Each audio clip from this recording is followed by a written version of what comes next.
Ito ang Vox Populi, ang boses ng bayan. Wag na natin patagalin. Ito po, guest natin si... Attorney Jimmy Bono! Let's go! Palakpakan nila! Na-insecure si bilib na attorney bilib, sa oh. boses mo. Bilib na bilib tayo rito kay Attorney Jimmy. Kasi sa mga nangyayari sa Senate, lagi nating nakikita, parang hindi na natutulog. Hindi ko alam kung umuuwi pa to. Kakapanganak pa naman ng kanyang misis. Ewan ko. Ay, congrats. May time pa tong talagang bayan muna bago ang sarili. Kamusta, Attorney Jimmy? Magandang gabi po sa lahat ng nanonood sa Vox Populi at sa lahat ng mga gwapo kong kasama. Nakakatulog naman. In fact, tulog po kami nung nangyari yung mga nakaraang nangyari. Kaya wag niyo po sanang isisi sa amin.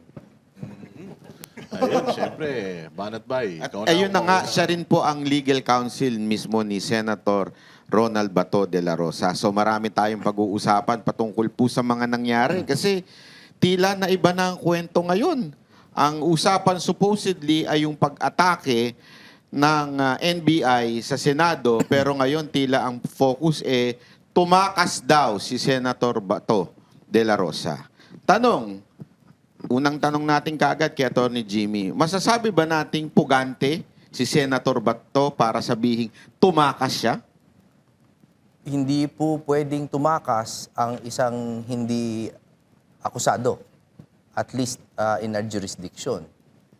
Linawin lang po natin sa lahat ng mga nalilito na ang warrant po na being brandished by former Senator Trillanes and being unlawfully enforced by Matibag and the NBI is a foreign warrant at ulit-ulit nyo nang narinig na hindi pa yan dumadaan sa competent judicial authority here in the custodial state na tinatawag ng Rome Statute.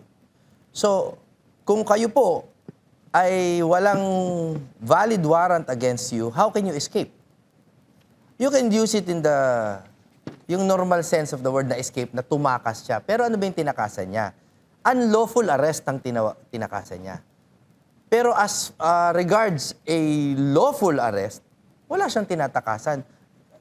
Kanina, nasa Senado po ako. Wala namang ibang senador akong nakita doon at the time I was there. So, lahat sila umuwi. So lahat sila tumakas. Yun na nga, lahat sila umuwi. Pati si Bato, baka umuwi. 'Di ba? Pero you cannot call that escape. That he was not under any obligation to stay there. Pero unang tanong kagad, nakita nyo ba yung warrant na sinasabi ni Trillanes? Wala nga eh. May natanggap ba kayo? Na-servan ba kayo formally nung warrant? Hindi nga eh. That's the problem because we do not know ano ba ang proseso niyang pag-serve ng secret warrant na sinasabi ng ICC. Kasi meron silang internal rule na pwede daw mag-serve ng secret warrant. For me, that goes against the very essence of due process. No? You're supposed to be informed of the charges against you. Lalo na by foreign tribunal na wala namang saklaw-saklaw sa atin. Kaya lang, merong ginaganito-ganito si Trillanes na warrant. Kung sabihin kaya nating warrant din ni Sir Jack, pwede ba yun? Na hindi ko ipapakita kay Sir Jack? Wara. Yung warrant, wara. Hindi kasi nga ganito. To be fair ha, locally, sa rules of court, Rule 113, no, yung warrant, pwede namang hindi ipakita ng arresting officer. Assuming it is a local warrant, tsaka ina-announce niya yung kanyang authority tsaka yung purpose niya of making the arrest. And then, dadalhin sa nearest police station, pwedeng dun ipakita yung warrant. Local rules natin yan. But that only applies kasi ginagamit to ng mga ibang luminaries eh. Pwede mo yan i-apply kung valid yung warrant. Hindi nga po valid yung warrant ng ICC dahil wala nga jurisdiction at kung meron man, assuming arguendo, meron nga, daan nyo po sa competent judicial authority according to Article 59 of the Rome Statute. Yun nga yung tinatanong, attorney. Yung sinasabi nila na enough na daw na judge yung ICC. Kaya pwede sila mag-issue ng warrant. Pero meron po akong nadinig, ganito po yun. Ang sabi, ba't yung kay Saldico? Meron ding warrant. Tapos, doon sa foreign country, hindi nila pwedeng ipatupad dahil Absolutely. kailangan nilang respetuhin yung batas doon. Bakit ngayon Absolutely. dito, ayaw nilang respetuhin yung batas dito na dumaan sa competent court? That is an absolutely strong and correct point. At kung tingnan niyo yung ibang bansa na state party sa Rome Statute, lahat sila, France, Korea, and all that, no? Lahat sila adhere to the fact na dapat dumaan muna sa korte nila ang ICC or any other foreign warrant, mga Interpol, Red Notice, diffusion, dumadaan po sa local nilang proseso. Tayo lang po ang natatanging bansa na may mga officials representing our country na are trying to say na hindi, wag na natin idaan sa ating local courts. Baliktad na baliktad po ang ginagawa ng opisyal natin sa mga ibang bansa. At saka parang, actually, medyo mali pa nga yung argument na yun dahil yung nag-issue ng warrant ay Pilipinas at Pilipino si Zaldico.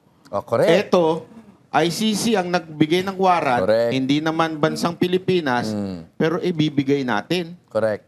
So parang malabo talagang ito yung warrant na to. Correct. Pero merong bali-balita na iba daw yung pinakita ni Trillanes at yung totoong kaso. Bakit bigyan po kami ng paliwanag dito? Lilinawin ko lang po, the only reason why we are making assumptions, hindi pa sure, assumption lang, na parang spurious yung pinakita ni Trillanes na warrant is because we were not served or formally served a copy of it. So ang nakikita namin, through their own fault, ay yung mga copies lang sa media, yung mga ginaganyan niya, siniscreen capture namin, ini-enlarge namin. Why? Is that our fault? Hindi. Kasi nga hindi nyo kami binibigyan. At base po sa research ng team namin, iba po yung mga case number na nakasulat doon, laban dun sa original na warrant na nirelease na rin naman ng ICC. So, as for now, it seems to be a spurious document being brandished by the former senator. So linawin natin, iba yung numero? Iba. We can show you the pictures or you can do your own research. And again, I am very open to correction with this on this regard. With the disclaimer na kung nagkamali man ako, hindi namin kasalanan. Hindi niyo kami pinibigyan ng kopya eh. Dito nga sa video na to, makikita mo na parang ang bilis lang niyang finlash. Tapos, binalik niya na kagad eh. At saka usually, kapag ganyan, yung media humihingi din ng copy yan eh. Correct. Pero ang media, walang copy. Samantalang yung mga decision ng Supreme Court, mabilis nakakuha yung media, no? Oo eh. Ayaw itaas, oh. Ayan, ibabalik niya yan kagad. Hindi niya na, parang alam mo yun, hindi na rin niya pinatagal na hawak niya eh. Ang dami pong, there's so many things wrong with this picture. Number one, the warrant itself. Number two, the person serving it. Ano po ba yung authority nito? Pinapunta raw siya doon, iba to siya manghuli. Sabihin na natin, kasi alam naman natin yung statement na yun is just a casual, parang pang-asar niya lang na statement. Pero bigyan niyo po kami ng official statement. As a matter of fact, kasali po sa mga supplemental petition namin sa Supreme Court, we pray before the Honorable Court na pasagutin si Trillanes. Under what authority? Yan po ang totoong meaning ng quo warranto eh. Di ba? Narinig niyo quo warranto. Quo warranto means under what authority? Under what authority are you serving that warrant? Hindi kaya attorney, galing Jay. din sa sa recto yung niya, warrant niya. Baka kasama ng budol mo, hindi pinaprint yan. Oo nga. Pero attorney, going back doon sa, alam ba, nakalabas si Senator Bato, no? Kasi yung mga kritiko, sinasabi nila tumakas. Parang hindi natin matatawag na tumakas kung wala pa namang warrant of arrest. Considering na siya ay nasa protective custody ng Senado, may nalabag ba siyang batas dito? Wala. Very strongly emphasize yan ng legal team namin that he has committed no wrong and he has in fact just performed an act of self-preservation. Because hindi naman po legal yung arrest na sinusubukan gawin ng NBI, di umano. No? At yung kanyang fear for his life was very real kasi may president. Dahil yung president, si Rodrigo Duterte. So, pwede siyang bigla na lang i-aeroplano. Oo. So, nag-iiyakan silang mag-ina eh. There was no plan here, no? Ay, wala pong, maniwala man ng audience or hindi, wala naman ditong malalim na plano na sisipot siya, tatakas siya. Lahat yan mga the opportunities that he presented to them. Nung the night na magkasama kami, nag-iiyakan silang mag-asawa eh. Na, Dad, baka ano ka na ha? Hindi na kita makita. Ganun yung mga nakikita namin. So justifiable talaga, attorney, no? Yung pagtatago, yung hindi pagsipot ni Senator Bato de la Rosa sa Senate, no? Ulit-ulit kong sinasabi, hindi siya nagtatago. Nagtataguyod siya. Yun ang lagi kong sinasabi. He is upholding our Pero sovereignty. attorney, kailan papasok si Senator Bato? Kailan siya papasok? Kailan papasok ulit? Oo. Oh, God only knows, no? Kasi, siguro pag there's a small chance, no? Pag na-issue yung TRO or pag nadinig yung aming mga petisyon at ang Korte Suprema ay naglabas ng malinaw na po na rules on extradition, on surrender, and all that, we will advise him to attend. Attorney, itong NBI, may kakaharapin bang kaso ito dahil dyan sa warrant na hawak ni Trillanes? From our end, it is a possibility. Kasi yung client namin ang directly damaged ng mga actions nila, di ba? In fact, he was threatened ng deprivation ng life, liberty, and security. And nasugatan siya, nadapa siya, na-threaten yung kanyang pamilya, natakot sila, sleepless nights, di ba? Ay, nagkaputukan ba? Nagkaputukan. Of course, there was an attempt to stop his participation in the legislative proceedings. Di ba? Marami na kayo narinig siguro na violation yan of the parliamentary immunity, Article 145 ng Revised Penal Code. Sa totoo, yung opinion ko, sedition yan eh. Sedition, hindi inciting. Sedition mismo. Kasi sa sedition, public, tumultuous uprising, armed, to prevent the function of the legislature or any branch of government, no? O nandun lahat eh. Public, ang dami nila, tumultuous. Ilan yung may 2 babae, 3 lalaki, basta more than 3 naman. O, armed. O ano yung purpose? Apparently, na hindi makaboto, di ba? Para sa akin, sedition eh. No? But again, it is up to our legal team to come up with the proper argument. Kasi medyo isa sa mga nagiging sentimento ng mga netizen ngayon, kitang-kita natin kung papaano binaboy ng NBI at ni Matibag itong Senado. Wala bang gagawing hakbang sa inyong pagkakaalam ang SP, ang Senate President, dito? At kung wala man siya, meron ba kayong personal na gagawing hakbang para idemanda talaga at panagutin itong mga gangster na mga NBI na ito? Sa personal muna tayo because I cannot speak for the Senate President. Sa personal muna, it is more than likely na magsasampa kami ng kaso. Pero hindi ko pwede naman i-disclose just for purposes of legal strategy. Pero doon naman po kay Senate President Alan Cayetano, base lang po doon sa nakaraan niyang press con at yung parang outward niya na nagalit doon sa nangyari. And he categorically calls it an attack on the Senate. Parang imposible na hindi siya mag-take ng legal action.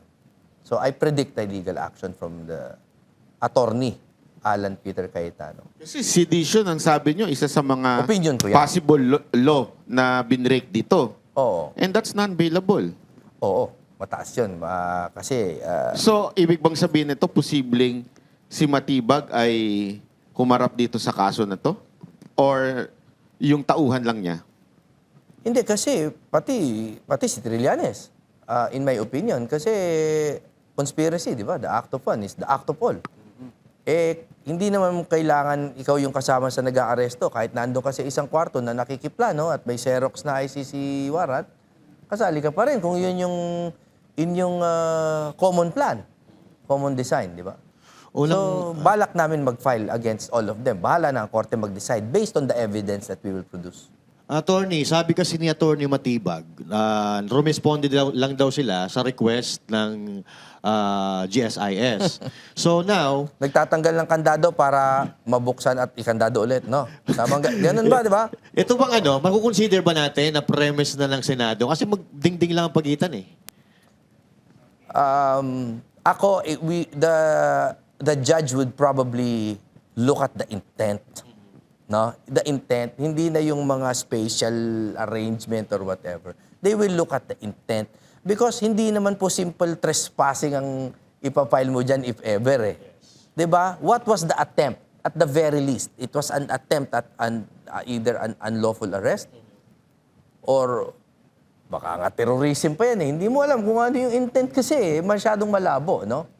So, we'll see. At saka kung kailangan ng proteksyon ng GSIS, di ba dapat pulis ang ni-request, hindi NBI? At kung sakasakaling lumabas ba si Bato, halimbawa lang, doon sa GSIS at pinigilan ng NBI, without proper authority, di ba pwede makonsider yung na kidnapping ang gagawin nila? Kidnapping, unlawful arrest, violation pa rin ng parliamentary immunity, napakadaming kaso eh.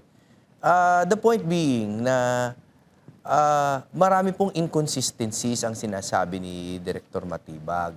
Nagbabangga-bangga na po ang sinasabi niya at ng palasyo. At it seems to me na obvious naman po sa lahat ng mga nag-iisip pa na yung mga statements niya ay puro cover up. No? He is making it up as he goes along. Pag merong nag-accuse sa kanya na parang ano kayo nun, sinusubukan niyo pumasok. Hindi po, tinatanggal lang namin yung kandado para i-secure ulit. Laging ganun eh. Tapos, nung nangako siya kay Ala na magpapakita kami ng warrant, nasa kotse lang. 'Di ba? Tapos hindi naman. Wala pa naman pong totoo. Ako, hindi ko pa siya inaaway. Pero kasi these are his actions. Nangangako siya, nagko-commit siya, hindi naman po nagkakatotoo. At kung totoo yung sinabi ng Pangulo na nung alas 4, pinapa-pull out na sila, which by the way, incriminates the President na they're acting up on his orders. But let's set that aside. Nandun pa rin sila pagkatapos, di ba? Ibig sabihin, nilabag din nila yung supposed leader nila. So madami pong hindi nagtutugma sa mga sinasabi niya.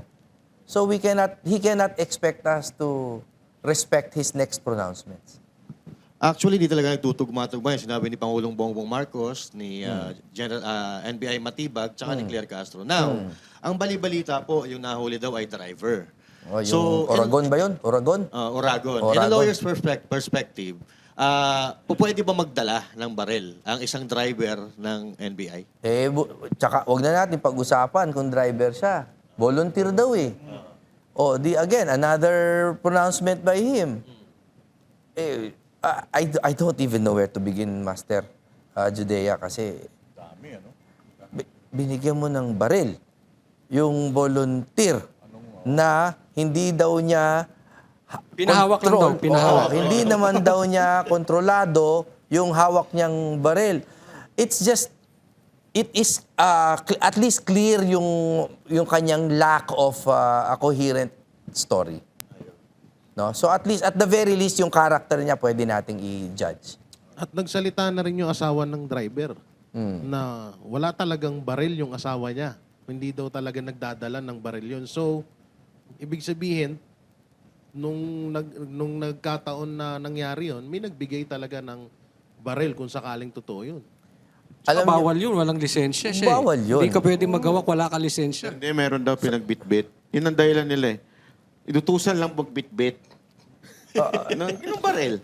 Violation pa rin yun ng Illegal Firearms and Ammunition Act. Violation pa rin yun. Di baka may bagong license yung taga-bitbit. Kaya lang, attorney, isa sa mga laging sinasabi na huli daw, kasi bumalik, kinuha yung bag. Yung tactical bag. Tactical bag. May balita, ewan ko kung totoo ito, i-confirm mo na lang, may mga ID daw doon sa bag. Totoo ba yun, na may ID ng mga NBI doon sa bag? Hindi ko pa kasi nakikita, pero pareho lang siguro tayo na naririnig na balita. Pero bakit hindi natin pinupukusan, pagtuunan natin ng pansin, yung fact na pinaputok yung baril?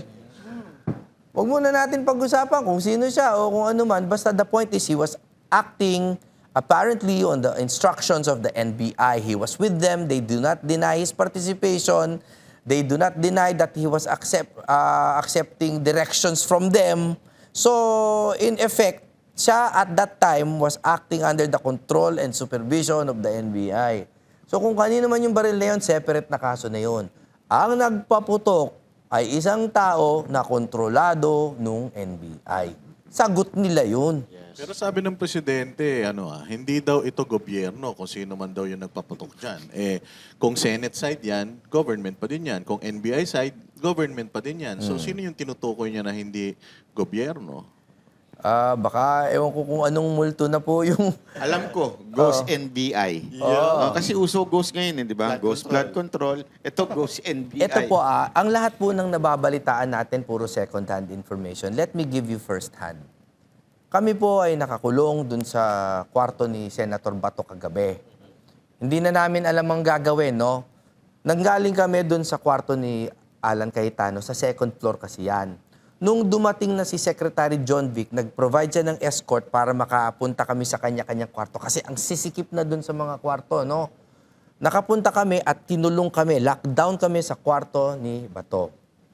Pagtingin namin, doon sa, may biranda yan kung nakapasok na yan sa Senate, no? May mga nakita kaming tao doon na nagpapasok-pasok pa rin doon sa GSIS. Binidyohan namin ni Atty. Torion. Flashlight, Oo, may flashlight. Apparently, still trying to find ways in or something. May NBI. Tinawag kaming sinungaling ng mga kung sino-sinong media. They denied it at first, tapos biglang ngayon sasabihin na nila na totoo, pero puro ganon, di ba? First-hand information na Pero namin dininay yun. nila yun, ha? Sabi nila, walang Dininay nila. NBI, nandito kami sa fellowship. If you notice, i-attempt muna nila na i-debunk Pero pag sila ay napahiya na, pepektosan nila ng konti, pero sila pa rin yung panalo. Pero ito, may first-hand information na ako. Ako mismo nakakita, kitang-kita ko po with my own eyes, NBI. So, wag niyo po kaming sisihin. Nakita niyo po Hindi ba? NBA, ha? Hindi. Kasi minsan baka NBA yan. May number 33 sa likod. Hindi kaya NPA. Hindi din. NPA. Attorney, meron silang bagong narrative ngayon na sinasabi nila, ito daw yung nangyari dito, parang pakulo lang daw to ni Senator Cayetano. Para makatakas si... Oo. Ikaw, nandun ka doon sa loob nung Senado. Can you explain your experience po? Paano natin i-debunk yung sinasabi nila na kasi si Trillanes din nagsimula niyan na pasimuno ng ni Cayetano para yung simpatya mapunta sa kanila. Alam nyo, noong araw, nagbibigay pa ako ng konting benefit of the doubt dyan kaila Trillanes, kaila Matibag. Kasi iniisip ko, baka politika lang yan. Pero ito, these are outright lies. Kasi nandun ako mismo. Katabing-katabi ko si Alan Peter Cayetano nung narinig namin yung mga putukan. Kala nga nila fireworks Ako pa nga yung unang pumunta sa bintana. Tinignan ko, hindi fireworks yan Kasi shooter yung tatay ko dati. Alam ko, tunog ng baril Sabi ko, hindi pa putok to. May sumisigaw na. Sabi ko, mukhang wakas ko na to. Kawawa naman yung baby ko. Yun ang una kong iniisip talaga Nakita ko yung mukha ni Senator Alan Cayetano na sincere, totoong gulat. Yung tipong, okay, what should we do? He was trying to remain his normal, calm self. Pero totoo siyang nataranta ng konti. Si Senator Pia, nakita ko, nakikipagsigawan kay Matibag sa telepono. Nakita ko po yun. Lahat po yan first hand.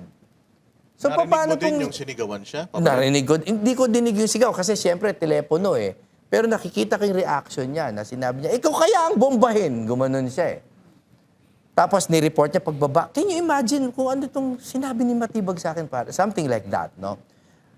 So, madalas po kasi tayong lahat ay mga popcorn na peanut gallery lang tayo sa mga balita. Pero ito po, hindi yung ganon.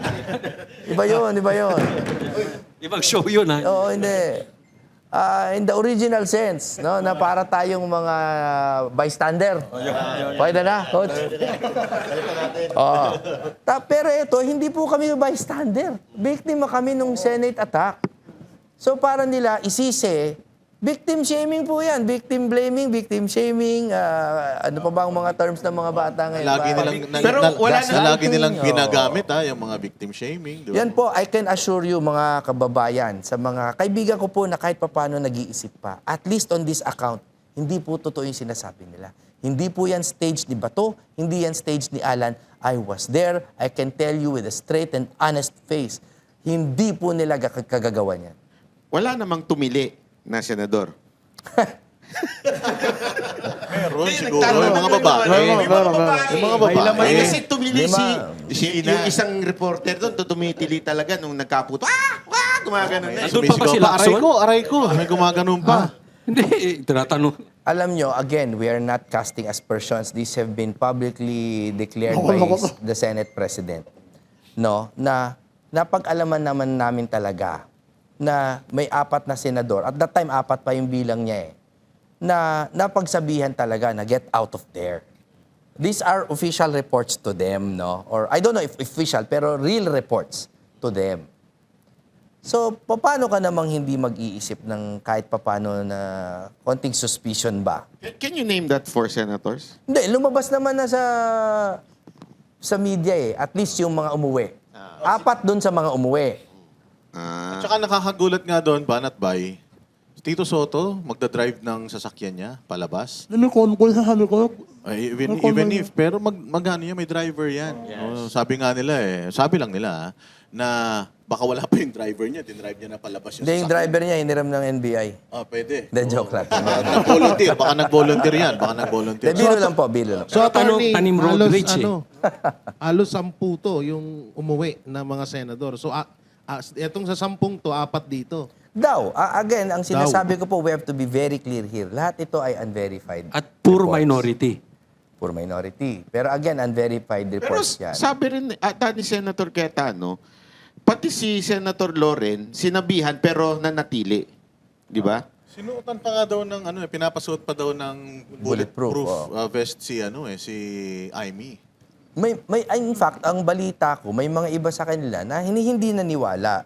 Kasi parang it's too fantastic to be true, no? So, totoo pala.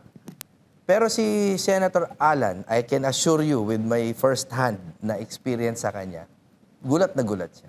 Pero alam mo, ako nung nandito kami sa nung nagkaputukan, alam mo to, Boss Dada, yung ganyang script hindi nakakagulat. Kasi ginawa nila yan sa KOJC. At nalaman din natin nung pasugod sila, di ba? Ganyan na ganyan po ginawa. Wala silang pakialam sa batas. Basta gagawin nila yung unlawful arrest. Tsaka parehas na parehas, Coach Oli. Nung unang mga araw, dinideny ng gobyerno. Wala silang utos doon sa pagsugod. And then eventually, they owned up doon sa sa operation. So ngayon, ganun din yung nangyayari, na dinideny nila na sila yung may kasalanan or sila yung may... Pero dito, ibang klase kasi. To the point na nagkaputukan magdidrill. Kaya baka susunod niyan, mag-uukay na sila dyan. Mahirap anuhin yun, Mahirap i-deny yung pagdidrill. And chance sinabi nila na walang NBI dyan, walang may baril, pero nagpaputok sila pabalik. And lahat yun captured ng mga interviews sa kanila mismo. Yes. Kaya for me, it is very clear that we cannot trust. And I'm not trying to cause unrest, no? Pero we cannot trust fully, hook, line, and sinker, the pronouncements of the agencies, of certain agencies of the government. Hindi naman po lahat. Pero I would suggest to the President na kung ang heart niya is still in the right place, palagi ko dapat panahon ng suspindihin niya na yung mga nahuli na hindi nagsasabi ng totoo sa kanya. Pero, 2 things kasi. One, sabi ni Marcos, sinabi lang ni Matibag na walang NBI. Pero 2, meron naman ang gagaling kay Senator Aimee na directly si Marcos ang nag-utos doon sa NBI agent to capture Bato no matter what, di ba? Yes. So, in your own opinion, nandun ka, ano sa tingin mo mas matimbang? Ang ginago ni Matibag ang presidente o yung presidente mismo nag-utos? Alam mo, aminin ko sa inyo hindi ko yan kayang sagutin. Alam niyo kung bakit? Si Director Matibag po, with all due respect po, hindi ko siya kilala personally. Pero pareho kami ng partido dati. No? Siya ay dating PDP yan, no? Alam naman ninyong lahat yan. I think nag-SecGen pa yan or something like that. At ang balita ko lang, these are just mga hearsay lang, na ang ugali po niya talaga, morning, noon, and night daw, ganyan talaga. No? Kumbaga, action man, gagalaw yan kahit ano, kahit alanganin, gagalaw. Puro daw po to, due respect po, Director. So, there is a big chance talaga, nagagalaw siya ring mag-isa. May chance din naman na ganon. On the other hand, hindi naman po ako naniniwala yung sa KOJC naman ay nangyari without higher orders. So, hindi natin malalaman. That's a matter of evidence. At attorney, ang nakakapagtaka dito, 1.5 hour na sinubaybayan ng presidente yung pangyayari sa Senado. So, hindi ba katakataka na ilang araw na halos yun Yun na nga alam mo, I have to give credit where credit is due. Hindi naman lahat ng agencies under the president ay walang ginawa, no? I have to give credit to Secretary John Vic, ha? Alam ko, hindi niyo masyadong best friend yon. Pero at that time, nung tumawag sila Senator Pia sa kanya at si Senator Loren and Alan na pumunta doon, pumunta agad with the assurance na ako lang, tsaka isang tao ko lang ang pupunta dyan, don't worry. Tsaka hindi ko yan na-arresto yun si Bato. I do not have that intention. Nung pumunta siya doon, he was stern, pero he was not, wala siyang animosity towards any of the senators. Sinicure niya kami, pinalipat kami sa mga kanya-kanyang Was he kwarto. sincere? I think in keeping us safe, sincere na sincere siya. Nagpa-lockdown siya. In fact, kaya palagay ko, it is because of him, kaya may naaresto din. May mga nahanap din na tao. Tama? So, umakto naman siya. So, tingin ko, this is really, again, akin lang to, sa NBA to. Hindi ito sa police. Hindi ito sa DILG, under the DILG. Pero wala ba kayong naamoy na iba kasi yung report niya na sinabi ni Senator Cayetano at iba rin ang report ng OSAA. 'Di ba sa report niya parang ang nagsimula yung OSAA, hindi naman daw pumapalag yung mga NBI na nandun. Pero sa report naman ng OSAA, nagtumutok daw yung NBI. Oo. Ang pinag-uusapan ko lang kanina is yung presence niya kagabi doon. Anong gabi na yon, no? Ay tingin ko sincerely trying to keep people safe. Pero as far as reports go, alam naman natin that reports can be politicized na. Iba na yan. Kasi may epekto na yan, investigasyon na yan eh. No? So, hindi ko alam. Lali, may mga nakabasa akong comment tapos may mga naman may mga kasuhan naman tayo. Ang alam ko, wala eh. Parang wala naman yatang tinamaan. No? So, sana totoo yung report na wala. May question nga dito, kung stage lang ba ang barilan, pwede bang i-stage yun? May bala, live bullets, kita namin, butas-butas yung dingding. Ganun naman. Oo, sa loob lang ng 2 araw, mapaplano mo agad yung pag-stage nung siege na yan? Posible ba yun? At to be fair, in our history, in our political history, there have been some staged ambushes. No? And this has resulted in deaths, pero staged pa rin. It has resulted in some changes in power. May mga kilala tayong mga former senator dati na pinasabog pa yung mga kotse. Assault talaga. So, pwede naman. Pero in this case, because of my personal knowledge, I have the moral conviction to say na hindi yan staged from where I sit. Imposible talaga eh. Masyadong totoo yung panic ng mga senators and they were actually fearing for their lives. Pero doon sa batas ba natin, merong, kasi ngayon ang pinopoint out nila yung 5 ang putok mula sa labas at 27 sa loob. Oo. Meron bang yun, legal implication na ibig sabihin ang may kasalanan ay yung OSAA? Definitely not. Kasi una sa lahat, linawin natin yung 27.5 na yan. Hindi nila sinabi na 27 pinaputok ng OSAA, 5 dun sa NBI. Hindi nila sinabi yon. Sabi nila, 5 sa labas, 27 sa loob. Hindi nila sinabi kung sino yung nagpaputok. So, that requires further investigation. Tsaka in the first place, bakit sila nandun? In the first place. Kasi like we have mixed reports. Tingnan muna natin kung anong lalabas sa reports, pero may mga balita kami na nasa hagdan na daw. So in the legal concept of self-defense, no? O hindi ba pwedeng mag-defend yung OSAA sa Wait, hagdan ng Senate? Senado. Supposedly. Pero again, yung iba sabi hagdan ng GSIS daw. So how do you know? Diba? Kasi kaya nag-warning shot eh. So nakita na siguro nila nasa loob, kaya nag-warning shot na. Kasi parang ang sinasabi is nag-warning shot daw ay OSAA. Oo. Nakita mo ba na ang OSAA may mga mahabang baril? Ano ba yung mga Hindi, baril? yung nakita ko hindi mahaba. Parang mga 40 ang dala. Yung nakita ko. Pero kasi I don't see why they are trying to focus on who fired the first shot.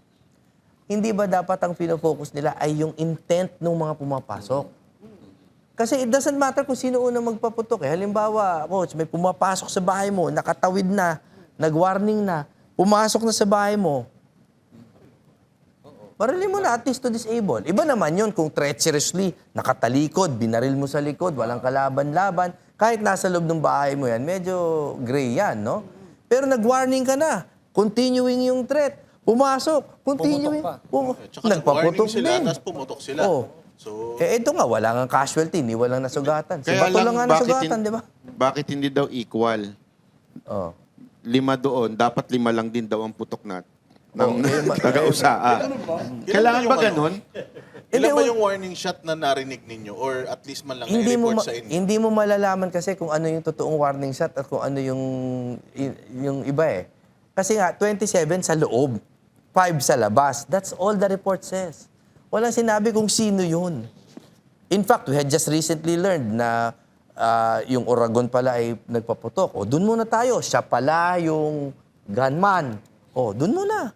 Alamin natin. But the most critical part is the intent nila. Were they intending to come in and to seize Bato? Or to burn the building, as some reports said? Hindi ko natin alam. Grabe, parang KOJC talaga. Kasi ganyan din sa KOJC. Susunugin nila yung mga establishment sa loob para daw mapalabas nila si... Pero ganyan din sinabi ni Marcos, ha? Walang baril daw. Oo, walang baril. Oo. Ngayon, walang NBI, pero lahat sila Walang naka-uniforme. NBI at wala daw militar. Yun ang sabi niya. Pero nakita naman natin na pumuputok din yung mga Marines. Hindi naman NBI, yung driver ng NBI. Volunteer. Tsaka sinabi din ni Auntie Claire na ano eh. At hindi gobyerno. Yun ang importante doon. Hindi daw, kung hindi gobyerno talaga, doon talaga ako napaisip eh. Oo, kasi parehas, either way, parehas na gobyerno. Eh. Baka pinasuutan. Kasi ganun din doon sa KOJC, may Oo, pinasuutan ng pwedeng pulis. ganun, ha? I will try my best to be very fair to the President. It's very clear that he has made some wrong statements. So, let's put his heart first, assume it's in the right place. Misinformed siya. Tama? Pag hindi siya nag-take ng action, administrative action man lang, against the people who misinformed him, dun tayo magduda. Let's give him time to act on those. Dapat palitan pero ba si nag- Batibay? Dapat. Pero Dapat. nag-statement na kasi sila kanina eh, na yung state, syempre, alam mo naman, yung sinasabi ng USEC, yun din yung posisyon ng Malacanang. At ang sinasabi nila, yung tawag dito, NBI, walang ginawa. Walang ginawang masama. Hindi, alam naman natin na kaya may spokespeople ang presidente so that he has a chance to reprobate the statements. No? So, iintayin natin na, I would give it maybe a week maximum. Tingnan natin kung maglo-launch siya talaga ng thorough and real investigation. I also assume that the new Senate President will conduct their own So, investigation. you agree with Senator Imy's letter to the President? Oo. Dapat tanggalin yung tatlo. Yung sila Donggalo, di ba? Yung mga names na yun. Kasi nga, if they do not, pwede na siyang pagdudahan ng taong bayan. paano kung i-promote misinformed pa? siya eh. Di ba? Si Tory na-promote pa. Ang ganda talaga ng mga tanong ni Coach eh. Pag na-promote pa, talagang yan, alam na. Oo. Attorney, it's all about ano ba to? Sa tingin niya, it's all about impeachment. Kasi yung simula nung pumasok yung article of impeachment, doon na nagkagulo eh. Parang nagsuot na sila ng bulletproof. Parang ano bang, sa tingin mo dyan? Speaking of impeachment, Siyempre, alam naman nila na itatransmit yung yes. articles of impeachment. Tapos, siyempre, alam nyo rin naman na yung minority, sila yung sabik na sabik doon sa articles of impeachment. Pero Nag-uwian. bakit una silang nagsipag-uwian? Yun pa yung ibang angulo eh. Hindi natin pwedeng sabihin it's all about the impeachment, pero hindi naman natin pwedeng sabihin it's not about the impeachment. It is definitely part of the equation kasi ano ba ang pinagkaabalahan ng gobyerno for the past 2 years? Hindi ba yan? And now that it has reached the peak, di ba, ito na yung tipping point eh, na naghahanap na sila ng 2/3, tsaka pa na-wrestle away sa kanila yung mayorya. So, paano namang hindi may kinalaman yan? Nandun po kasi kami nung araw na dumating si Bato sa Senado, nandun kami. At yung gulat po ng mga minority senators, makikita mo na mumutla talaga. First hand kong nakita yan. Tulala nga sila kaso. Ayun, hindi na Tulala. makatingin, oh. Tulala. Si Lito Lapid, di nakapagsalita eh. Hindi naman eh. Hindi naman talaga. Hindi, napagsalita. Napagsalita. Hindi, pero again, yung shock nila, hindi mo yan ma-act out eh. So they really did not know na mangyayari to. Kami po ang abogado ni Bato de la Rosa. We did not know he was coming. This is also our claim and this is the truth. We did not know he was coming. We did not know he was leaving. Pareho po, hindi namin alam because he is a police yan eh, strategist siya eh. Alam niya that he has to keep his strategy close to his chest kasi magli-leak eh. Yung huli namin pagsasama, Coach, totoo yan. Nung siguro mga 1 a.m. na yon, that morning na supposedly umalis siya, naghawak kamay kami na totoo. Dinasalan ko siya talaga ng kami, Holy Spirit kami. Kasi talagang nagdadasal kami together. Sabi ko, anong plano? I really leave it up to God, yung God's deliverance. Totoo niya pong sinabi yun. Aalis ka ba? Hindi. Kawawa tong mga senator pag iniwan ko sila. Yun po talaga yung sinabi niya sa akin. So, nung papasok ako sa Senate building kanina, doon nagsa ako ng mga reporter, yun din ang sinabi ko. Kaya ngayon, may kumakalat na mga balita na parang we were part of the subterfuge. Hindi po talaga. Hindi namin alam. I would rather be called ignorant than to be called the part of the plan. Tsaka Hindi kung namin alam. tatakas ka, attorney, di ba may record ang OSAA na lumabas siya, may oras? Oo, yung mga lag. Oh, so ba't ka pa maglalag kung tatakas ka? Okay, exactly. Kasi nga, again, in the loose usage of the word takas, gusto nga niyang hindi siya ma-detect ng mga kalaban eh. So there was no announcement kahit sa kakampi. Yung anak niya hindi alam. Pero wise decision ba yun? Kasi kung nasa labas ka, baka safer ka sa loob. Saan Oh, mga... hindi ba magiging negative yung tingin ko dating nun kay Senate President? Kasi syempre, di ba? Kasi yun, sa ngayon yung pag-alis niya, doon lalong uminit yung pagbaliktad nila ng sitwasyon eh. Tingin ko yung putukan was a defining factor. Because if they can do that, kasi unprecedented yung nangyari na yan. Kung pwedeng mangyari ang ganyang klaseng gulo sa isang napakasagradong institusyon, nakita siguro ni Bato that these guys will stop at nothing. Actually, na-realize ko din yan nung bakit siya parang lugi, bakit ka aalis, pinaglabang ka na nga ng mga tao. Pero naisip ko kasi, yung kay Pastor din, di ba, sumuko si Pastor kasi iniisip niya, madadamay yung ibang tao ng mga taga kay OJC. Siguro naisip din talaga ni Bato na pag mag-stay pa siya doon, baka madamay pa yung iba. Tsaka at least now, alam na ni Senator Bato, yung nadaanan natin nung KOJ Susage, mas mauunawaan niya na tayo ngayon. At nung ikaw, ibang attorney. senador. At nung ibang senador, mas maunawaan nila. Ikaw, attorney, kung halimbawa, tinanong ka niya o hiningi niya yung iyong opinion at sinabi niya na, attorney, aalis ako bukas, tatakas ako or lalabas ako. Anong, papayag ka ba bilang abogado niya? Pipigilan mo ba siya? Uulit-ulitin ko po ang napaka-basic legal fact na walang warrant against him.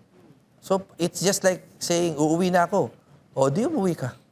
Yun lang ang sasagot ko sa Pero kanya. safety eh. Yung safety, baka delikado ka sa labas. He was he was away in hiding for 6 months. He's very safe. Robin He was Padilla, very safe. Attorney, Robin Padilla, dinadamay siya dito, siya daw ang nagtakas. And nakita daw siya sa isang VIP area or VIP lounge sa isang airport. So, na-contact niyo na po ba si Robin Padilla at Senator Robin at Hindi. matanong tungkol dito? Hindi ko pa siya nakakausap. And again, kung kayo ang nag-a-accuse niyan, edi patunayan nyo. Kasi as far as we're concerned, wala kami talagang alam. And I am not just saying that as a legal defense, ha. Alam ko, some people think baka nagsa-strategy ako. Sinasabi ko po sa inyo, totoo. Wala kaming alam. Ako pa nagsabi kay Atty. Torion dahil nauna ako sa Senate, mga 8, mga ganyan. Pagdating niya, sabi ko, boss, wala na yata si Bato dito.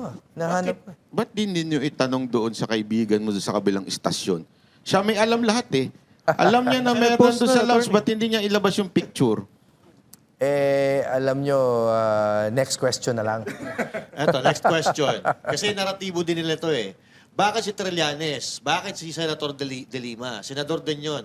Inaresto dati. Bakit hindi maaresto si Senator Bato para sa kaliwanagan na rin ng ating mga kababayan? Meron pong warrant of arrest dati kaila Enrile, kaila De Lima, kaila Trillanes. Locally issued by domestic courts. Ulit-ulit po di ba?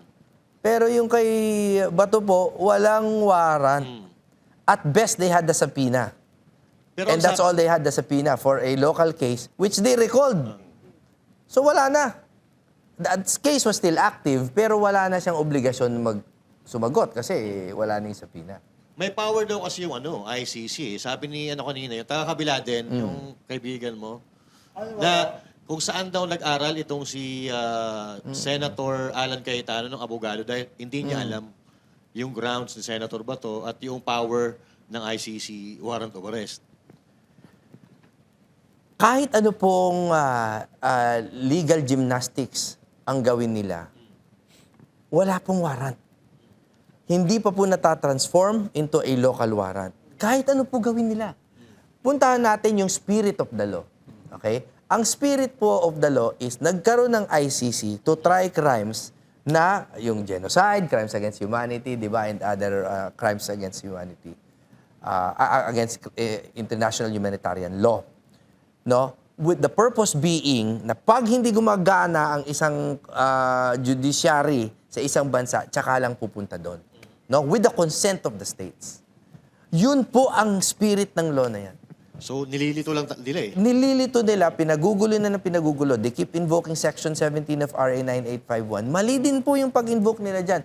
Ayoko lang kasi pahabain dahil it's a very boring topic. Pero ang suma total niyan is, wala po tayong obligasyon na mag-surrender ng tao doon.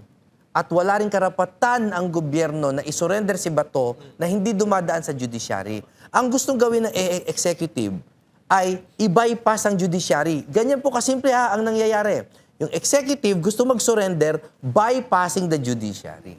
Tulad nung ginawa nila kay Pag Pierre. ginawa po nila yan, it will set a precedent that all cases na fina-file sa international courts will be strictly political. Strictly. Wala na pong dadaanan na calmer heads and mga wiser and more educated judges. Hindi na dadaan doon.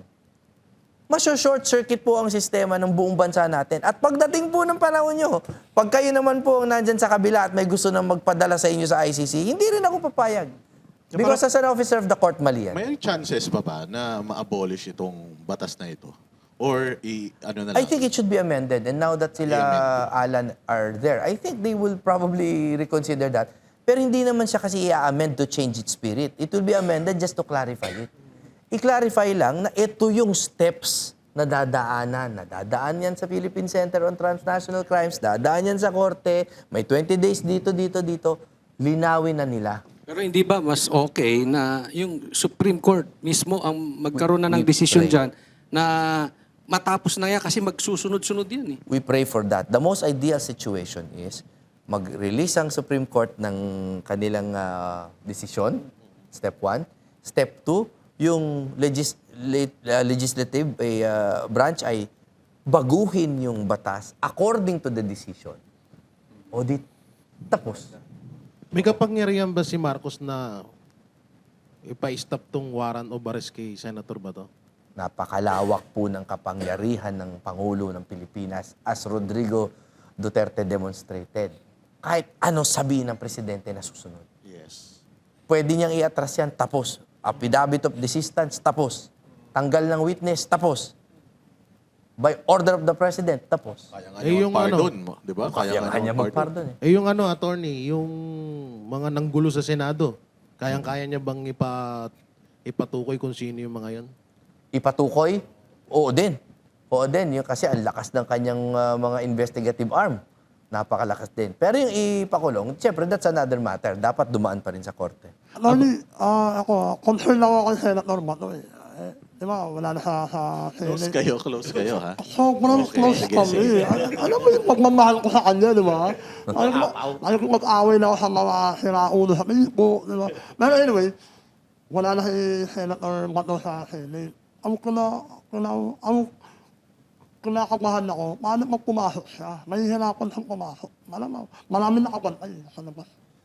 Paano kaya? We are really humbly praying before the Supreme Court to to grant the reliefs that we have prayed for.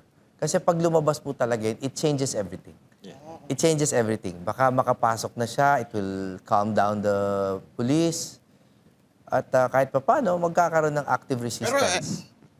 Yung word of the president, can you rely on that? Na sinabi niyang no arrest will happen. Hindi ba pwedeng gamitin ni Bato yun na... Pero ginawa rin niya Na kasi Duterte na tayo, Oo, sir. eh. Mahirap. Sinungaling si Kaya Marcos. hindi rin talaga kumpiyansa si Senator Bato kahit na nagsabi na sila na walang arrest, hindi talaga siya kumpiyansa. The Because it difference po happened between before. the executive and the judiciary, ang judiciary po, pag nagbigay ng salita, kailangan talagang masunod. Unang-una, hindi naman iisa 15 sila. It is an order, it is a decision, nagiging parang batas. Pag presidente po, ibang-iba Pwede siyang magsabi ng public pronouncement, pero iba gawin ng mga ahensya niya. So that's the big difference. How about the investigation, attorney? Sa Senado, gagawa rin sila ng hiwalay na investigasyon. Malamang mabublu ribbon yan. Tapos ngayon, sa Senado, may minority, may majority. At ang balita kanina, during the press con sa Malacanang, ang hawak ng isang investigasyon ay si Director Matibag. Kumusta naman ito yung credibility? Ano ang magiging pro and cons ng investigation doon sa kapila? Kasi walang check and balance doon Dito sa Senado, meron Kaya nga po, we believe in the Senate right now. Lahat naman tayo, we agree that Senator Alan was put there by God for a good reason. No? So we hope it balances what the executive branch is doing. Now, I am not accusing Matibag of anything. Pero ang sa akin, it is a clear conflict of interest to try something wherein you are also the accused. So napaka-improper ng appointment. So, siguro, in fact, pwedeng questionin yan before the Supreme Court, I feel. Because it is clearly a grave abuse of discretion to appoint someone to investigate himself. May bagong Nakakapagtaka rin, no? Sige, sige. Nakakapagtaka rin, attorney, na kahapon lang nangyari to, wala pang 24 oras, may report na sila kagad. Meron silang nire-report sa tao. Hindi ba irregular yan? Highly irregular. It's not so much a real incident report as it is a PR management, crisis management. No?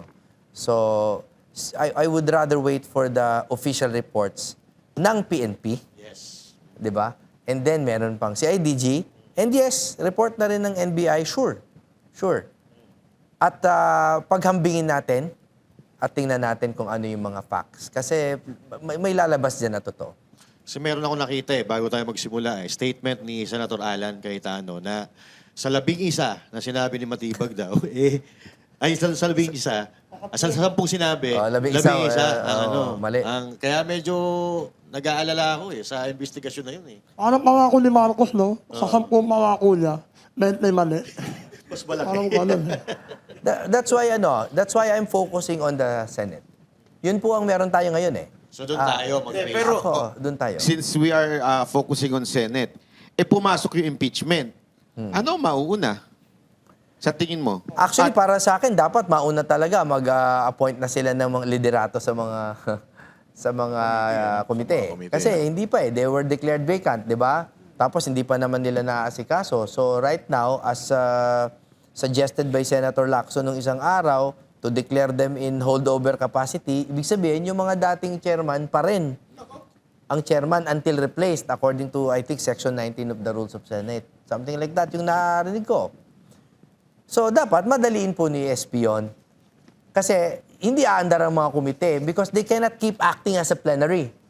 If they keep doing that, one by one lang ang pwede nilang itakel. Impeachment lang, hindi pwede yung investigasyon sa police kasi walang komite. So, unahin nila yung Hindi committee. kaya ma-accuse sila na delaying na naman. No, that is the first step in actually acting as a Senate. Kasi ang hirap gumalaw kung plenaryo ng plenaryo ng plenaryo. Sipin mo kung may babaguhin silang batas na maliit lamang. Kunyari, declaring a school, something. Kunyari, ganyan. Plenaryo pa. Siyempre, kailangan may committee na on education. Anong nangyari nung time na kasi nakita ko sa news habang nagpuputukan, doon ipinapasok yung impeachment, article of impeachment. Anong pakiramdam nyo doon? Bakit ginawa yun? Kalagitnaan ng aksyon, biglang may pumapasok na maleta. Ako, I really believe this is an act of God, sir. With all, this is an earnest opinion. Parang pinapakita na po ng Panginoon yung absurdity ng nangyayari na amidst the violence, this is the priority of the government. Kitang-kita juxtaposed against each other. Bala na ang nangyayari dito. Threatened na yung Senate. Impolitika pa rin ang inaatupag nyo. This is God's metaphor para tayo'y magising bilang isang bayan. Narinig ko din sa sinabi ni Senator Pia na tumatawag daw sila during doon sa nangyayari na sa Senate. Walang sumasagot. Pero Magkatabi kami nun. Oo, nandun kayo nun, di Nandun ba? ako nun. Nandyan siya. Ganyan kalayo. Pero after nagkaputukan, nung tumahimik na, tsaka dumating. Anong basa nyo dun? Hindi naman. Kasi nung kausap niya, let's say, si Secretary John Vic ba yan? Sinabi naman ni John Vic, parang gulat din siya sa nangyayari. Okay, give me 20 minutes, I'll be there. And in 20 minutes, he was there. Hindi naman siguro tatagal ang putukan anywhere ng 20 minutes, at least if it's not a civil war, no? Pero yung normal lang na putukan naman, usually Hindi, pero minutes lang yan when yung tawag ni Senator Pia, during the putukan na ba o before the putukan pa? Di ba nagkakaroon na ng barricade Hindi, yung tawag niya nung nagputukan Actually, putukan patapos na rin nun Patapos na rin nun. Pero lahat kami, locked in the room. Tapos nakakatakot nga kasi every so often, biglang sa pinto, excuse me lang po biglang may gaganyan. So kami, uy, ano yan? Baka are they trying to forcibly enter? Tapos yun pala, staff, papasukin niyo ako, mga ganon. May mga ganon, wala naman. May isa sabi, ay. Hindi, biro lang. May isang senador ba? Hindi, biro lang po yan. Pampagaan lang. Pero kasi may mga staff talaga that were locked out. So, yung iba naman sa loob sabi, wag na kayong magpapasok, baka kung sino yan. Kawawa naman siyempre yung mga... So we were, anong gagawin natin? My point being that the panic was real. So for them to say that is staged, napaka-cold-hearted naman ang tingin nila kay Alan Cayetano na pati staff niya pag-aalalahanin niya. Parang kaibigan mo yung nagsabi nun na abogado. Abogada. Again, alam nyo, it is not just him. Napakadaming gumagawa ngayon ng mga conjecture just because they were not there. But if you trust me enough, sinasabi ko po sa inyo, at least on this very occasion, I am 100% certain. Wala pong stage na nangyari dyan. Pero alam mo, nakakagulat yun kasi, di ba, nakikita natin sa Amerika yun, yung mga may gunman na pumapasok sa school. Parang ganun ang na-experience nyo, Parang shooting na Oo. Maraming ganyan. Actually, sa kasaysayan naman ng since 1648 yata, may mga ganyan na yung mga pinapasok ng mga armado. At that time, di naman baril pa. Pero armado ang lehislatura to avoid the vote. Ginagawa na yan, yung search yung mga Pride Purge, hanapin niyo yan. Tsaka yung 18 Bromer, yan yung kung paano na-install si Napoleon. Mga ganyan. Ang daming historical accounts na yung executive pinipigilan ng boto na hindi maaayon sa kanila. Attorney, so, nangyari... So, ginagawa yan? Ginagawa eh. So siguro these people are reading it as a parang template tapos ginagawa. Baka hindi kaya nabasa ni Marcos yung mga libro na yan? Hindi, palagay ko hindi naman babasa yun. Alam mo, si Napoleon, ganyan na-install in power. Si Napoleon, pag Baka si Matibag, di kaya siya ka nagbasa nun? Mel's Purge ang ginawa niya. Attorney, dito sa ginawa ni Trillanes, balik tayo kay Trillanes, parang binabastos niya yung korte sa ginagawa niya. Ano kayang pwedeng o posibleng kaso yung kaharapin niya sa mga aksyon niya na to? Madami kasi marami rin siyang mga sworn statements. No? So kung dun sa mga sworn statements, pwede siyang ma-perjury. Tapos pwede rin na, kunyari, may mga, baka lang may mga order sa kanya yung court na hindi niya sinusunod. So may mga indirect contempt. No? Pero other than that, I think he is a co-conspirator in the alleged sedition or the violation of parliamentary. Non-bailable. Kung yung sedition. No, I have that legal belief. This is not personal, Sir Sani. Kasi I cannot ignore the facts. It was public, it was tumultuous, they were armed, and they were clearly trying to prevent Bato from entering and performing his legislative duties. Clear eh. Lahat po ng elemento ng sedition nandun. Nandun din si Trillanes and it looked apparent that they were kind of in communication. So at the very least, siguro may probable cause to inspect him at least, to investigate him kung kasali siya. Pero yung ganyang bang kaso, may expiration yan? Hindi, yung prescription, you mean? Oo. Hindi, mabigat yan. Kaya So, ilang pwedeng- taon, dekada yan. Pwede yan sa 2028. Oo, kahit 20 years pa. Pwede. Okay. Ito, So, sa ano pala to? patong-patong pala yung kasong haharapin nitong mga to. Hindi ko na alam yan kung it will depend on the political temperature. Sinong pwedeng magkaso ng sedition din? Anyone? Public crime yan eh. Kayo, pwede. Hindi, kami pwedeng mag-witness. Pero yung mag-file, kahit it's a public crime. So, Ako na lang magkakaso sa kanya. Yan, ikaw na lang. Oo, ako na. Ah, Tapos okay. papawis kami, no? pawis na. Abnormal talaga yung hayop na yun. Tony, sa ano pa lang yun, no? Ay, sorry. Sa kaso pa lang ni ano yun, no? Ni Senator Bato alone. Wala pa yung sa impeachment laban kay BP Sara. Pero because I'm sure, ipapatawag din siya Yes. sa impeachment ni BP Sara Duterte. Kasi isa rin siya sa mga nag-push at nagpakita ng mga mali-maling ebidensya. I think ang magiging interesting dito bilang mga bystander. Yan. Peanut gallery. Titingnan natin kung pag sinamon siya sa Senado, kung mag-a-attend siya with the same vigor that he attended the congressional hearings. Di ba? Kasi ang handang-handa siya umapir dun sa lower house Tingnan natin sa upper house kung a-attend siya. Ayun. Meron pa kayo tatanong? Bago kumanta si... Bago magkantahan? Meron bang effects? Ayan. Magkakanta pa kami ni Jimmy Bondoc. So ano na ang inyong next move after this? Kasi alam natin na nakalabas na si Senator Bato. Ano ang susunod ninyong move na pwede nyo sabihin dito? Marami kaming hindi pwede i-disclose. Pero ang malinaw is we are pursuing the reliefs that we have asked for, yung TRO. Kasi ngayon naman, with the supervening events, nag-file na kami ng urgent manifestation with the supervening events as evidence of a clear and unmistakable threat against his life, liberty, and security. So this, itong nangyari, malaki bang maambag nito doon sa bago ninyong final? Opo, actually, ang personal kong take dyan is, I really wish hindi na sana umabot sa ganito para lang magkaroon ng proof. Kasi yun palang attempted arrest sa kanya na illegal talaga sa paningin namin. Was, in our opinion, enough proof. Pero maputol kita dyan kasi binanggit din na parang tinakil ni Senator Bato itong dalawang babae daw ang nangahabol sa kanya. Hindi lalaki, tas tinakil niya.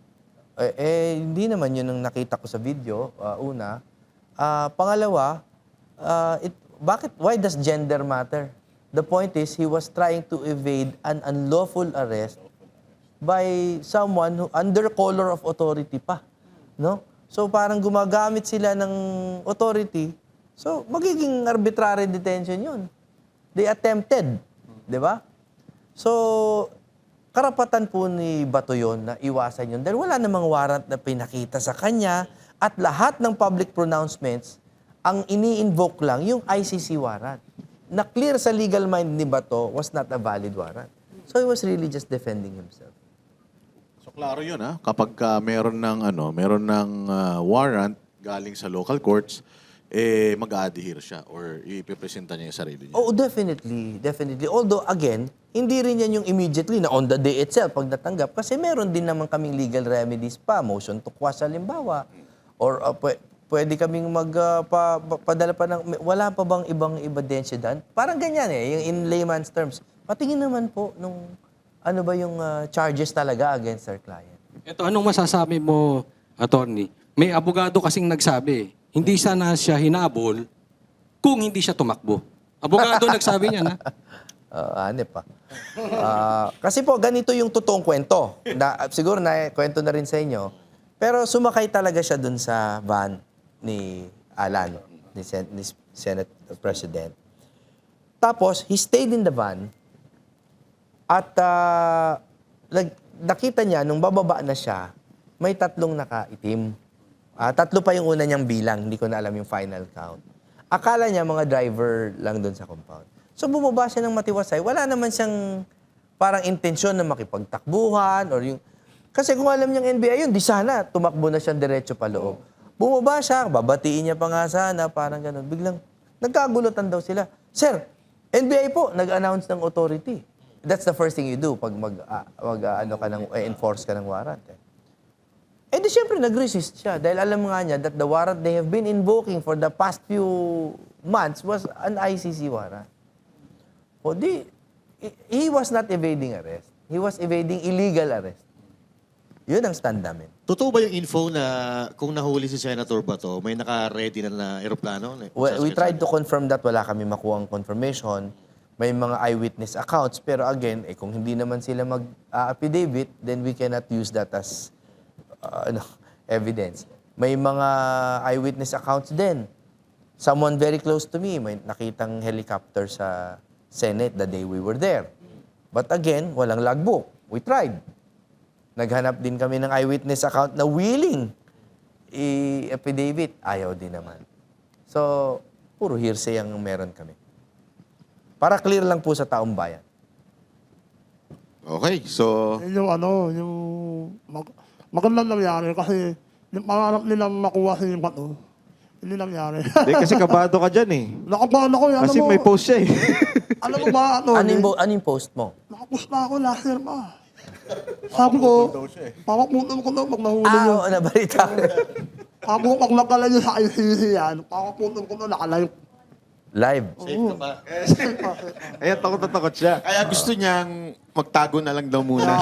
Oh, Mark, Kawin yun lahat. Mark para safe. wala mangyari. Mark safe. Pero hindi pa naman obstruction yung ginagawa niya, di ba? Dahil wala namang... Wala. Ang obstruction kasi presupposes na meron ng Legal, na warrant. Kasi parang yun yung gusto nilang isampa sa mga senador na nagtatago kay Senator Bato. Yung Obstruction of justice. Presidential Decree 1829, yung obstruction of justice, ang parusa po dyan ay prison correctional maximum. Okay? So hanggang 6 years. So kahit totoo pa na nag-obstruction yung mga senador, parliamentary immunity covers that. O di hindi pa rin pwedeng huliin yung mga senador habang nakaupo sila. Bakit parang ang daming tangang abogado ngayon, attorney? O ito ba talaga dahil lang sa political color nila? Hindi po tangay ang mga yan, which is sadder. Hindi po tangay ang mga yan. I honestly believe they are blinded by certain political beliefs and they are following a narrative. Because of a very basic fear, which is the reinstallation of a Duterte in the palace. Yun lang po yan. Takot na takot sila na magkaroon ulit ng Duterte. Alagay ko, alam nung 18 Marines yung dahilan. Oo. May mga may mga bali-balita na ba na si Senator Marcoleta ibabalik bilang Blue Ribbon Committee? May ugong-ugong na ba o siya yung pinaka-fit talaga na That is my wish. Pero sa nakikita ko, parang ayaw niya. Yun ang naririnig ko sa kanya. No? Pero we will see. I'm sure he's praying about it. Parang ayaw niya. He says that. Attorney, may tanong ako, personal. May plano ko paulit tumakbo sa 2028. At very sincerely, wala. Dahil ang gusto ko, si Inday Sara ang mamili with a free hand, with no pressure. You have to remember that among the sitting senators right now, I think there are 6 or 7 re-electionists, all in the majority. Ang dami yan. Senator Alan, pito yan eh. Sila Joel yata, Subiri ba? Robin. Robin, siyempre. Basta madami yan. I don't know with whom she will ally. So, ba't ko ipipilit ang sarili ko? I will serve at her pleasure. Attorney, piloto ko na last election. Salamat, kaya pala ako Natalo natalo. eh. Lang niya, oh. Okay lang yan. Malas yung boto mo, ha? Pero maganda si attorney pwede sa DOJ eh. O kung hindi man sa DOJ, at least yung anti-corruption na Dahil ito, talagang sigurado ako, napaka-honest itong tao na to. Kung hindi dito, hindi maaayos ang budget ng PAGCOR noong panahon ni Pangulong Duterte. Salamat. Yan ang Vice President ng PAGCOR noon. Sa DPWH na. Pwede yan. Ako kahit saan talaga ako ilagay. Kasi para sa akin, naaaral naman lahat yan, no? Lalo na with a legal background. In fact, those jobs are easy. Huwag mo lang nakawin. Naniniwala po ako dyan. Ayun, sige. Magbigay po na kayo ng huling mensahe sa mga kababayan natin na sumusuporta, siyempre, sa inyo at saka kay Senator Bato. Ito po si Attorney Jimmy Bondoc, ang legal counsel or one of the legal counsels of Senator Bato. And nananawagan po ako sa lahat po ng mga nag-iisip pa at meron pa pong puso para sa bayan na maging mapanuri po sa mga napapanood na balita. We categorically and vehemently deny the aspersions that we and our clients were part of a staging of the shooting. Hindi po totoo yan. Ang totoo po niyan ay lahat po kami ay mga biktima ng Senate siege na nangyari. At ang pangako ko naman po kay Senator Bato, and with regard to his alleged escape, which was not an escape, hindi rin po kami bahagi niyan. Si Senator Bato po ay dumating sa Senado na lingid sa aming kaalaman at siya ay umalis din po sa Senado na lingid sa aming kaalaman. At sa lahat po ng supporters niya, third and final point, we promise you that we will give Senator Bato the best legal defense team to assure that he is given his available legal remedies under the law. Maraming salamat sa inyong suporta. Maraming salamat, Attorney Jimmy, sa Salamat inyong po, Boss Dada. pagpapaunlak sa ating imbitasyon at sa inyong paglilinaw sa napakaraming mga issues at haka-haka na umiikot ngayon sa social media.